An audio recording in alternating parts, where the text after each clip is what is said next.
datang. Salam Terima sehat, kasih. Pak. Salam sehat. Ya, senang bertemu Mas Mahendra. Tapi kelihatan muda terus kok, Pak. Wah, ini yang saya cari. Dulu ketika saya muda, karena sering menjadi pegiat masyarakat, ingin kelihatan lebih tua agar wise-nya kelihatan gitu ya. Pak Wicaksono jadi ini. Tapi sekarang setelah usia di atas 50 ini, wah inginnya tetap kelihatan muda itu. 50 tuh, Pak, tapi 30, Pak. Syukurlah, ini seperti doa ya, selalu dalam semangat untuk kebaikan. Betul, Alhamdulillah, sip. Iya, Pak, ini kelihatannya momen yang pasti, Pak. Wah, karena apa, Pak? Karena akhir-akhir ini, Pak, netizen itu tuh pada bercuit-cuit, Pak. Itu selalu aja soal laporan ke publik, masalah komplain terhadap Pemda, pemerintah, segala macam. Dan seringkali komplainnya itu kalau kata anak sekarang lebay, tapi nggak terarah, Pak. Nah, saya pengen belajar nih, Pak. Mumpung kedatangan dokter manajemen publik, kebijakan publik, Pak. Kita pindahkan, Pak, ya. Ruang kuliahnya ke sini dulu, Pak. Waduh, ya. Ya, terima kasih ya. Ini tapi lebih enak itu kita ngobrol ala wong desa atau ala orang biasa ya. Orang biasa itu ini yang penting. Jadi ya kita terima kasih lah dapat apresiasi dari UGM untuk menyelesaikan program studi doktornya. Tapi kita lebih cenderung ini omongan warganet atau orang biasa. Itu memang menarik, Mas. Jadi kalau melihat perkembangan masyarakat sekarang itu gumregah luar biasa, terutama tentang informasi publik. Ini bagus dari sisi TVRI membawa pesan melalui kemasan podcast agar masyarakat lebih mudah untuk menjangkau melalui medsos bahkan dan proses digitalisasi. Dan itu sudah dilakukan oleh warganet terhadap pelayanan publik, khususnya pelayanan dasar.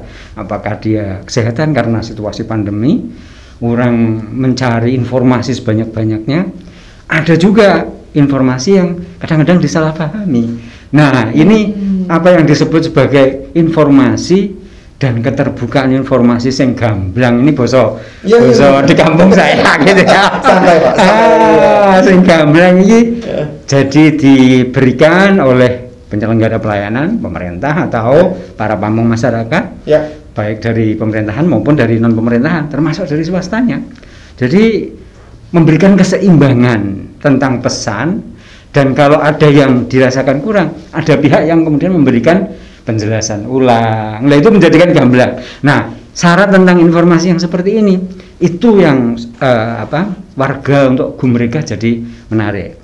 Dan yang lebih dari itu, kalau melihat misalnya angka tentang yang tadi Mas Mahendra sebutkan, angkanya itu memang untuk Jogja hampir mendekati nasional ya. Oh iya, Pak? Nah ya, nasional itu dilaporkan oleh penyelenggara pengelolaan aspirasi publik dan pengaduan masyarakat itu mencapai 590-an, hampir 600 ya. Nah di Jogja itu lebih dari 500 semester kemarin ini. Per semester? Per semester kemarin ya, sampai dengan Juni 2021. Nah sebelumnya angkanya juga 500-an. Itu melalui platform apa, Pak? Macam-macam ya. Kalau di Jogja itu ada e-lapor. Jadi lapor itu sebenarnya adalah satu kebijakan nasional yang ada peraturan presidennya. Dia didasarkan pada Undang-Undang Pelayanan Publik. Tapi lebih penting dari itu adalah ya pemerintah itu menjamin hak masyarakat untuk tahu, bisa menyampaikan informasi, bahkan untuk mengadu seperti yang disampaikan Mas Hendra. Nah, aplikasinya bisa apa yang disebut sebagai melalui web lapor.go.id. Tapi ada juga yang melalui medsos, bisa juga lewat SMS. Macam-macam medsosnya macam-macam. Ada yang berbasis iOS bahkan. Nah, dari angka itu di Jogja, nah yang menarik ini, itu pemerintah sudah membuat e-lapor itu, jadi penyelenggaraan pelaporan secara digital. Nah, itu sudah direspon bagus. Rata-rata responnya itu lebih 80%. Saya kira kita memberikan penghargaan yang besar khususnya kepada Dinas Kominfo sebagai simpul koordinasi ini. Nah, dia ini kan di Jogja itu hebatnya ada nilai-nilai keistimewaan. Iya betul. Tahta untuk rakyat, sengguh ora mingkuh ya. Arti loyalitas itu diartikan memang untuk kesejahteraan masyarakat. Jadi antara pengambil keputusan, kebijakan utama sampai apa yang dirasakan warga itu inginnya tahu. Jadi hubungan manunggaling kawula Gusti itu terasakan. Nah, itu tadi sistem pengaduan itu direspon pendidikan, kesehatan yang kemarin Covid besar. Itu sampai ada standarnya, Mas. Nah, ini mungkin menurut saya. Jadi gamblang itu ternyata pemerintah nggak bisa standar. Nah, ini yang kemudian kalau bisa dibuat gamblang lebih jelas, menarik lagi. Misalnya si Suto, dia petani, tanya tentang informasi bagaimana sih sistem pengairan yang melintasi jalur saya misalnya gitu. Nah, dia merasa loh kok tiba-tiba airnya nggak baik, padahal biasanya baik misalnya gitu. Nah, itu kalau misalnya ditanyakan ke pemerintah desa sampai ke dinas pengairan atau dinas PUPR atau yang terkait lah ya, pertanian. Nah, maka dia punya kewajiban dalam waktu 5 hari, kalau ini standar nasional harus dijawab. Kalau di DIY 3 hari loh, hebat. Salah satu kehebatan Jogja, dan ini Jogja ratingnya termasuk tinggi, dikasih nilai plus ya sama pusat, pemerintah pusat, dapat penghargaan juga. Nah, itu cuma 3 hari. Hebatnya Jogja lagi, ini untuk penanganan bencana termasuk Covid, itu 1 jam. Kalau menyangkut terkena pandemi, iya. Kalau kebencanaan 1/4 jam. Pak. Luar biasa. Iya, betul. Kita apresiasi, Pak. Cuman masalahnya gini, pertanyaan klasik dari para netizen ini, direspon itu menyelesaikan masalah enggak? Jangan-jangan direspon doang hanya karena misalnya wah takut ketahuan sama atasannya terus tak respon, tapi kemudian menyelesaikannya mbok kapan gitu Pak. Satu bulan kemudian. Benar ya, ini ya. Sebenarnya masyarakat itu tahu. Jadi tingkat loyalitas dan kepatuhan terhadap apa yang disebut sebagai atasannya di pemerintahan Jogja itu luar biasa. Kendala-kendalanya masyarakat juga sebenarnya paham. Nah, masyarakat Jogja itu eroknya di situ ya, sehingga tetap mereka punya unggah-ungguh. Nah, bahwa yang menarik Jogja ini kan seperti wahana inklusivitas, banyak suku, bangsa, tata cara omong yang beda-beda karena tidak hanya orang Jawa toh. Nah, sehingga yang cukup ramai ya harus disadari sebagai kewajaran. Tetapi sejauh saya dengar ini bisik-bisik ya. Karena sebagai orang masyarakat ya, waktu masyarakat ngomong, tempo hari ya saya dapat kesempatan lah ketemu dengan para admin. Para admin itu level pelaksana dari pejabat pengelola dan di bawah dari manajemen puncak untuk di setiap SKPD Pak ya? Di setiap SKPD, bahkan UPTD. Nah, beberapa UPTD yang terkait dengan misalnya sampah, terkait dengan kesamsatan, itu sudah punya akun langsung. Jadi dari Dinas Kominfo langsung didistribusikan, ada masalah. Nah, masyarakat itu tahu, tapi mereka punya harapan. Ini bisik-bisik deh. Cukup didengar ya? Iya Pak. Katanya, wah jane ono anggarane sing nyata gitu ya. Artinya ya bukan non budgeter, ini aja. Diskusi di luaran ya. Nah, ini yang diperlukan. Loh, kenapa kok bisa begitu? Saya tanya itu. Nah, ternyata ini ada aturan yang perlu kemudian didorong. Nah, ini menarik kalau teman-teman di DPR denger ini ya. bisa didengar Pak. Ada kebutuhan roadmap nasional itu ada pergubnya ya. Nah, kalau itu bisa dilakukan, nah kemudian ada rencana kegiatan secara khusus, kemudian teralokasi anggaran. Katakan gini, seringkali ini ya pemerintah, penyelenggara pemerintah di level penyelenggara layanan itu kan nggak standar. Karena itu tadi nggak bisa ngusulin. Ini contohnya aja. Mereka gitu. Atau gini, wah aku seringkali ya biasa tuh Mas dirotasi ya. Misalnya dia baru 6 bulan udah diganti, jadi lagi pinter menjawab cepat dan enak gaya Jogja, tiba-tiba ganti orang baru. Wah, belum dilatih lagi. Wah, itu juga persoalan tuh. Nah, padahal kan itu tadi 5 hari ya, 5 hari. Paling lambat. Padahal kalau terkait bencana, harus cepat. Nah, itu sehingga ya bisik-bisik itu perlulah ya. Ini para penyelenggara perencanaan di setiap OPD itu mendorong adanya peraturan gubernur ini Nah, syukur itu ya teman-teman di DPR tahu, wah iya dong gitu kan. Ya. Tapi apakah itu menjawab tadi Pak bahwa ketika kita ngomong ini waktu menjawab itu dengan waktu membuat real action gitu loh Pak. Nah kadang ini kan yang kadang, jadi misalnya kita Mas Pak Hendra ini jeli. Jadi karena netizen itu kan selalu gitu Pak. Iya, kadang julidnya nggak karuan. Jadi pertanyaannya simpel. Misalnya ini ada parkir, kita tahu parkirnya ini betul. Melanggar bertahun-tahun dan ada tukang parkirnya berseragam, tapi ketika warga lapor nggak ada yang respon. Nah, ini banyak sekali. Jadi hanya terus kemudiannya terima kasih atas masukannya, informasinya, kami akan tindak lanjuti segeranya kapan nggak tahu Pak. Betul. Nah ini Mas, di dalam Undang-Undang Pelayanan Publik sebenarnya sudah ditunjukkan ya. Makanya ini nanti kalau ada peraturan gubernur, jadi ini sudah dibicarakan oleh teman-teman dan sudah ada perdanya sebenarnya. Perda tentang pengelolaan pemerintahan secara smart ya, atau smart province itu. Nah, salah satunya ada kebutuhan decision support system. Jadi bagaimana ada sistem untuk membantu dapure lah ya, dapure ben iso jawab terus dadi kebijakan ya. Syukur perbaikan. Jadi undang-undang dan perdanya udah gitu. Nah, jadi kalau tadi ada banyak misalnya 10 lah ya, 10 aspirasi tentang parkiran, tidak hanya di blok itu. Satu saja loh Mas ya, satu saja itu no wrong door policy.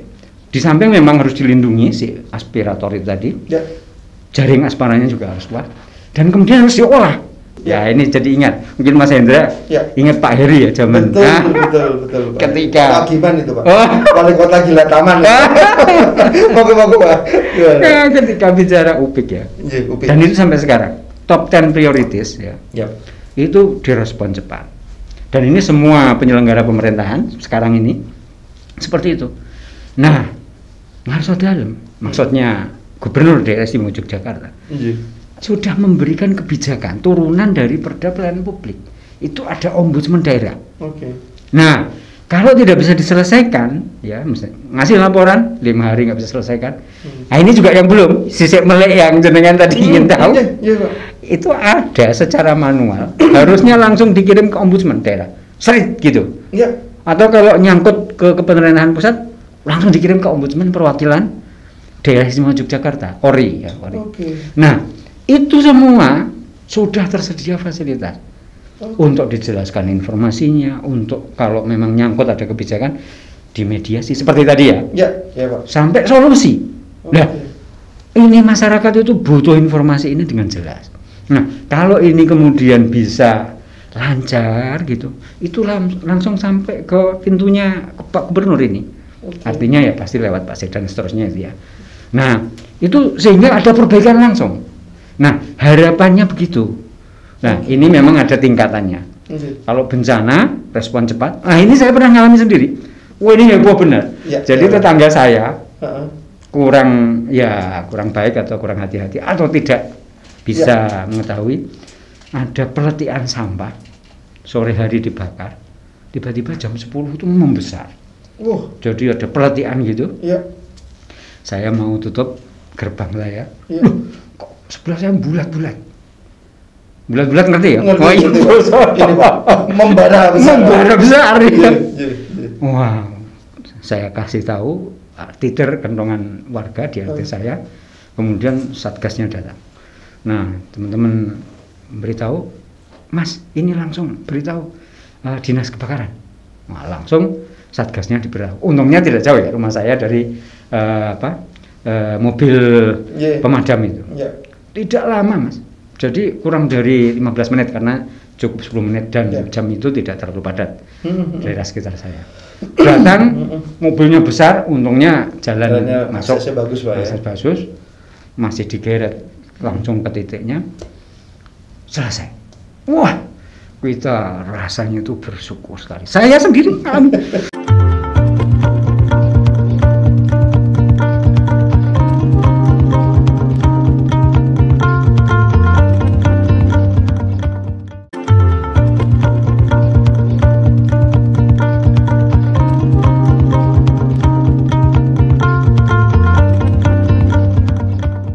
Ya Pak, ini nyambung. Ya. Di Jogja itu kan permasalahannya yang tinggal bukan hanya orang berKTP Jogja. Ya, benar. Jogja itu kota pelajar Pak, kota turis, Nah, tidak semuanya mereka itu punya pemahaman yang sama Pak, pasti beda-beda Pak. Betul. Nah, menyampaikan pun beda-beda Pak. Nah, benar sekali. Ini kan quick response dari Pemda menyambut atau menindaklanjuti pertanyaan dari dari para masyarakat warganet tadi ya. Warganet terutama mungkin turis ya Pak ya. Nah, ini hal-hal kayak gini kan memang mau nggak mau semua everything goes digital ya Pak. Nah, gimana Pak kira-kira kalau menurut Bapak? Pertanyaan saya balik Mas ya. Coba bayangkan yang tadi saya ceritakan itu, atau yang jenengan tanyakan tentang parkir tadi ya. Betul. Ada 10 atau bahkan 1 orang saja yang memberikan aspirasi agar parkir jangan di badan jalan misalnya, di satu titik keramaian tertentu. Nah, lalu dengan cepat direspon oleh penyelenggara pelayanan, lalu kemudian datang, misalnya rencana detail tata ruangnya bahkan dilihat kembali, lalu terselesaikan. Apa yang dirasakan oleh Mas? Pasti masyarakat akan lega Pak. Wah, itu. Yang nanya pun juga, alhamdulillah ada responnya. Itulah yang disebut kepuasan masyarakat atas penyelenggara pelayanan publik. Betul. Senang sekali. Nah, itu yang akan menghilangkan apa yang disebut sebagai nanti akan ada masyarakat yang punya aura ingin cepat selesai dan sebagainya, karena kemudian menjadi standar dan standar itu sudah ada. Nah, kalau itu didukung oleh dapur yang baik, apalagi chefnya, betul Pak, setuju Pak. Nah, itu di kebijakan harusnya juga ada. Yang ramu menunya enak, cepat disajikan, turis pasti akan senang. Dan kalau kemudian betah di Jogja, nah mestinya kan pendapatan daerah juga akan tambah, masyarakat lebih mudah mendapatkan kesempatan untuk lapangan kerja, berusaha dan sebagainya. Jadi pelayanan publik itu sampai ke tingkat itu. Setuju Pak. Nah, coba kalau pertanyaan saya kembali, tahu nggak indeks kepuasan masyarakat itu dilakukan berapa kali dalam satu periode anggaran? Itu kalau diselenggarakan pemerintahan resmi sejauh yang saya tahu, misalnya diselenggarakan oleh Pemda itu setahunan. Ombudsman juga begitu, tingkat kepatuhan penyelenggara pelayanan. Lah kan sayang. Nah, kalau itu kemudian bisa dilakukan mengundang dengan sistem digitalisasi yang baik, interface-nya. Jadi misalnya Mas menanyakan sudah sampai mana ya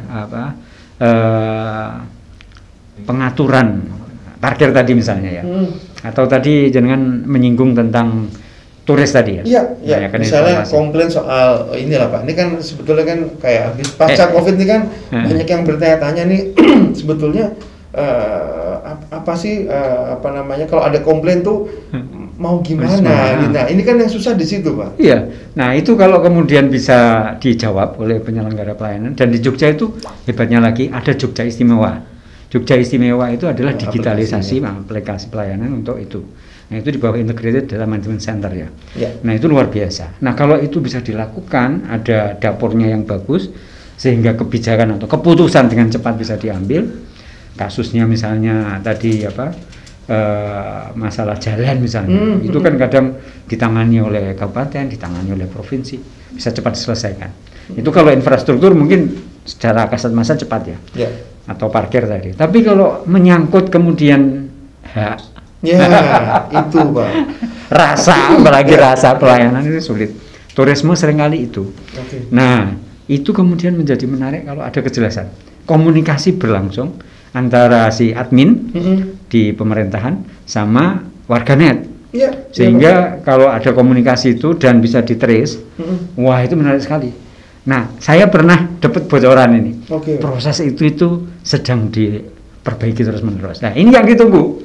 Kalau kemudian admin dilatih tentang ini, aplikasinya sudah ada, masyarakat bisa menanyakan sampai di mana ditangani. Nah, ombudsman juga tidak perlu menangani, bahkan bisa lebih cepat gitu kan. Sehingga masalah-masalah prioritas apapun itu, pertanahan ini yang paling banyak kan. Lalu masalah-masalah hak dasar gitu. Misalnya pendidikan Pak. Pendidikan, kalau tahun ajaran itu pasti aja Pak. Selalu ada ya. Masalah pungutan, masalah keberpihakan, seleksi. Insya Allah dengan digitalisasi itu, karena akan cepat hubungan penyelenggara pendidikan dengan masyarakat juga komunikasi, hubungannya bisa langsung sampai di mana proses dan sebagainya terjelaskan dengan enak. Kalau diperlukan kan kansenan, ketemu gitu ya. Sehingga bisa offline juga itu bisa dimungkinkan. Kalau tidak ya tetap seperti itu kan menjadi kemudian tidak ada sekat. Nah inilah gamblangnya aspirasi, gamblangnya proses penanganan. Kalau itu bisa dilakukan, keputusannya di penyelenggara penerimaan siswa baru misalnya, itu bisa kemudian cepat berbasis zonasinya tadi. Nah itu kan 30% itu, lumayan 30% gede itu. Nah itu bisa smooth. Artinya lancar, gamblang, mudah, waktunya jadi jelas. Setuju. Pelayanan jadi jelas. Kemudian pasti kualitas manfaat itu dirasakan. Nah itu orang jadi jenengan yang rasakan tadi plong, lego. Akhirnya tidak perlu orang lain untuk minta bantuan. Nah itu Pak. Ini apa jasa? Nah padahal ada yang lain. Karena aspirasi nanti muncul banyak peluang jasa-jasa yang formal. Nah itu yang kita harapkan. Nah kalau itu bisa dilakukan lebih cantik lagi. Nah inilah kebutuhan pemimpin-pemimpin siapapun itu di masyarakat. Kalau saya bicara masyarakat, istilahnya mendorong untuk terjadinya kolaborasi. Jadi zaman sekarang karena ada ketidakjelasan, krisis yang terus-menerus, COVID aja bermutasi macam-macam ya. Sehingga mau tidak mau semua pihak itu kita dengar. Masyarakat juga begitu. Yang tadi bersuara keras itu bisa loh dimoderasi. Di RT saya yang Batak ada, ya, yang dari Timur ada, ya, yang mantan marinir ada. Iya, setuju. Wah, ini bisa dimoderasi loh dengan gaya Jogja itu. Nah, ini kan nilai keistimewaan Jogja. Jadi penting sekali Mas. Nah ini malah usulan ini. Ada program TVRI mengambil cara jalan tengah yang dilakukan masyarakat dan sebenarnya itu mengamalkan atau mempraktekkan nilai-nilai yang sudah ada, yakni tahta untuk rakyat. Kemudian manunggaling kawula Gusti. Saya kok yakin ini ya. Yakin ini pimpinan Jogja 1 ya. Itu ya seperti ini yang diidealkan ya. Nah sehingga ada rame-rame mahasiswa Papua mestinya kemudian mereka karena loyal yang tinggi tentang nilai-nilai kemisteraan harus dipraktekkan. Datang itu harusnya difasilitasi oleh kampung ya. Kemudian diintegrasikan. Ini kan kebutuhan inklusi. Nah tempo hari ya. Dalam satu workshop ini menarik nih.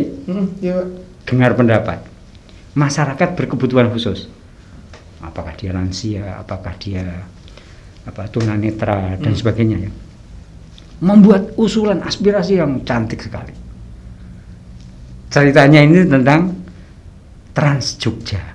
Bisa dibayangkan ya. Ini juga persoalan layanan dasar dalam hal jasa transportasi. Nah itu mengukakan betapa indahnya karena dia mengalami sendiri dan dia pernah ke luar negeri.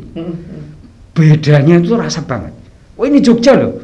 Jadi begitu mau naik ke ini stasiun, mini stasiunnya. Iya, itu kangelan dhewe dene. Arep munggah piye wong ora ono iki. Remnya itu Pak. Yang itu. Yang landai itu ya. Yang landai. Enggak ada. Nah, ketika di dalam trasnya datang udah bagus difasilitasi masuk. Nah, ini kan harus agak ngelompat. Di dalam tiba-tiba manyut saja, nggak ada informasi dari driver untuk memberitahukan bersiap, sudah duduk semua dan sebagainya misalnya gitu ya. Nah kalau di luar negeri kan katanya begitu. Nah ini loh betapa diperlukannya mendengar aspirasi itu. Mbok yo, Jogja gitu. Ngundang mbok tambah yo ya. Itu kan harapan yang gede banget itu. Harapan Mas terhadap penyelenggara mbok iyo gitu. Tapi gini loh Pak, netizen itu Pak seringkali memberikan curhat itu Pak. Itu kalau seringkali jawaban-jawaban yang diberikan oleh para pamong ini Pak, itu kelihatannya malah lebih banyak berlindung di bawah regulasi Pak. Wah, aturannya begini atau begini. Jadi ketika kita ngomong inovasi kebijakan yang tadi disampaikan Bapak, ini kan kayaknya jadi nggak sejalan gitu loh Pak. Iya. Nah. Ini loh memang. Jadi ya Jogja itu hebatnya punya satria, nilai-nilai yang diterjemahkan dalam praktek untuk penyelenggara pelayanan. Ya. Nah itu memang ya ini menyangkut kemampuan dasar, menyangkut bagaimana dia mendapatkan usaha untuk ditingkatkan. Ya, lalu juga kebiasaan. Ya. Nah lebih jauh apa yang disebut sebagai dia harus punya pengetahuan, tidak sekedar literasi nih, sudah punya pengetahuan sebelum keterampilan ya. Ya tentang itu nilai, lalu bisa dicerna. Ya. Dicoba dipraktekkan dulu di rumah. Kita cek. Ini menarik loh. Misalnya begini, saya bicara tentang keterlibatan masyarakat. Nah, betulkah saya di rumah sudah memperhatikan? Betul. Jadi apakah kesadaran saya untuk menerapkan nilai-nilai tadi keistimewaan? Katakanlah saya mau mendengar terhadap sisihanku ya gitu kan, bahasa cantiknya yang diambil dari itu lah, benerkah gitu ya? Saya sulit tuh Mas, saya apalagi kalau sampai ke masalah yang cukup berkobar gitu ya. Betul. Mendengar itu nggak mudah. Setuju. Apalagi sampai ngayemi, mencarikan jalan keluar. Nah ini kan perlu kemudian adaptasi, belum inovasi, adaptasi dulu. Betul. Adaptasi kebiasaan baru. Jadi nilai-nilai indahnya Jogja itu, nilai-nilai keistimewaan, itu memang perlu sekali. Sampai di rumah, sampai di unit kecil ruang kerja kita, sampai ke pelayanan, feedbacknya, itulah penting. Spektrum peran serta masyarakat, atau bahasa mudahnya, bagaimana kerangka kerja. Melibatkan semua pihak, itu kan sudah menjadi pendekatan ya oleh pemerintah Provinsi JKT sebagai bagaimana semua ada leadership kolaboratif. Wah, itu di bahasanya. Ya sekaya ngono lah, gampangan nenek ngomong ngono kuwi. Pak, 2 jam enggak selesai. Kuotanya saya cuma 30 menit. Kita lanjutkan Pak di sesi berikutnya. Kita menunggu loh Pak, diundang kita bikin sesi curhat sak Jogja Pak. Benar ya, penting sekali. Model public hearing digital Pak. Kalau memang ada, wah kita tunggu Pak ya. Ruang itu tidak hanya ruang ya, bahkan tempatnya diperlukan Mas. Jadi ruang yang terbuka untuk orang ngomong, curhat, syukur dia ruang terbuka hijau gitu. Itu perlu orang, kalau perlu dikasih papan di luar negeri, itu ada awarding, ada penghargaan, karena bagusnya menerapkan penyediaan aspirasi peran serta masyarakat. Secara digital loh Mas, pasang, dan itu menjadi pintu masuk untuk masuk kanal perencanaan. Betul. Aspirasi diolah di dapurnya tadi, ada kokinya, chefnya, ramuan ini dibicarakan kembali di ruang publik itu melalui banyak kanal, termasuk yang offline di Sydney loh ini, di New Zealand juga begitu. Ya saya yakin di negara yang lain yang lebih maju begitu. Nah saya kira di sini sudah ada nilai-nilainya. Kalau dulu kan orang topo broto nenggon lapangan, kalau di depan keraton ya. Nah saya kira itu perlu dikembalikan lagi. Adalah inisiatif itu. TVRI bisa loh bikin studio warganet. Oh bisa. Untuk sambil dilatih ini. Wah, sip ya? Sip, Pak. Waduh ternyata. Sampai ketemu di sesi berikutnya, Pak. Terima kasih. Saya berterima kasih sekali. Keren. Memang TVRI ini podcastnya tidak sekedar podcast. Oh iya dong. Sampai ketemu lagi ya, Pak. Ya, baik. Ya, sip.